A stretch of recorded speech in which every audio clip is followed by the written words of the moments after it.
So, Andrew, you're a really long, lanky guy, and I get a lot of questions from long, lanky guys who have trouble fighting shorter fighters. And most people think it would be the other way around because you think, oh, you got a reach advantage. Yeah. And you do if you know how to use it. But a lot of tall guys don't know how to use that reach advantage. I struggled with it for a very long time before I really understood how to use it. Now, I've noticed you've quickly adapted to capitalizing on your reach advantage. So what was that like for you? Was it difficult or did it just click right away? Well, it's something that I've kind of tried to do since I started, because I started very late and I was already tall at that point, and I knew that was one of the tools that I had, was my arms and legs were a lot longer than other people's. So yeah, I started doing that. I love GSP, George St. Pierre, and he is one of the best jabbers.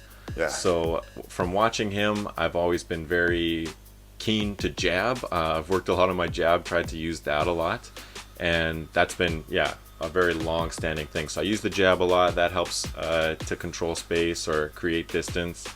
And actually now I'm trying to do the opposite. I'm trying to not, I feel like I'm a little one-sided, like I'm best when I'm on the outside, and now I'm trying to force myself to get in closer to people, not throw those long range punches, and try to put myself under pressure right up against somebody.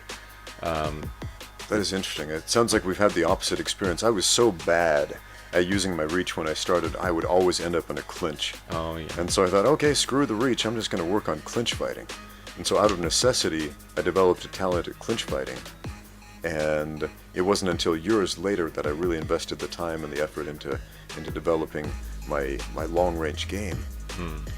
Well, yeah, the jab has been the most important thing, because when people come in to strike or to clinch, I've been able to catch people, and I can see they're like, that sucked. Moving in sucked.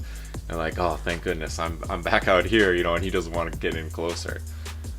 Yeah. So what advice would you give to tall, lanky guys who are having trouble fighting those short, tank-shaped guys in their same weight class? What do you think? I would, number one is work the jab. I love the jab.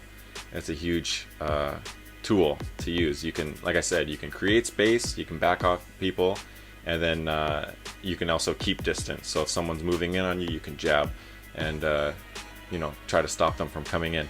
And then the other thing is, I don't really like to clinch that much.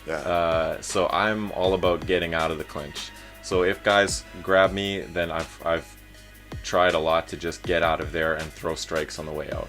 So that's what I would do. Work on that. When someone grabs onto you, how to quickly get out and throw a punch as you leave.